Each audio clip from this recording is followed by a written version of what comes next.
السلام عليكم ورحمة الله وبركاته. قبل أن نبدأ لا تنسوا الصلاة والسلام على النبي محمد صلى الله عليه وسلم والاشتراك في القناة ليصلكم كل جديد.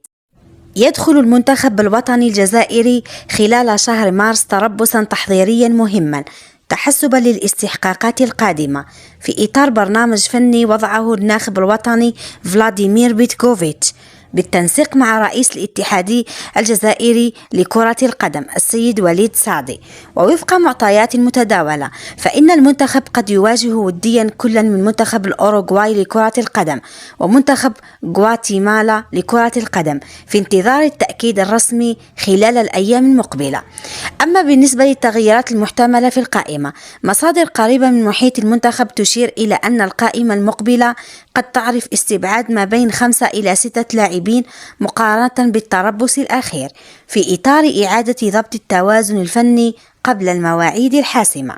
في حراسة المرمى هناك احتمال لغياب الحارس أنطوني ماندريا، خاصة مع رغبة الطاقم الفني في تثبيت الحارس الأول بشكل نهائي. أما بالنسبة للدفاع سيغيب رسميا الظهير الأيمن يوسف عطال بعد الإصابة التي أنهت موسمه مع السد القطري، وهو ما يفرض على الطاقم الفني البحث عن بدائل جاهزة. وسط الميدان اسم آدم زرقان يبقى محل منافسة قوية في ظل تألق حماد عبدلي مع استمرار الثقة في رامز زروقي ضمن مشروع الاستقرار الفني. الهجوم وهو الجدل الأكبر في الخط الأمامي، تتحدث بعض التسريبات عن احتمال غياب منصف بكرار، إضافة إلى إمكانية خروج رضوان بوراس من الحسابات الفنية.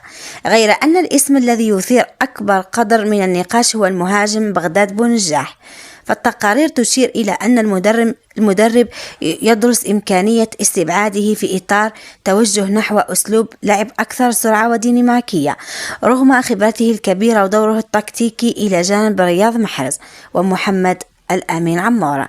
حتى الآن تبقى كل هذه المعطيات في إطار توقعات في انتظار الإعلان الرسمي عن قائمة شهر مارس 2026 المقبل.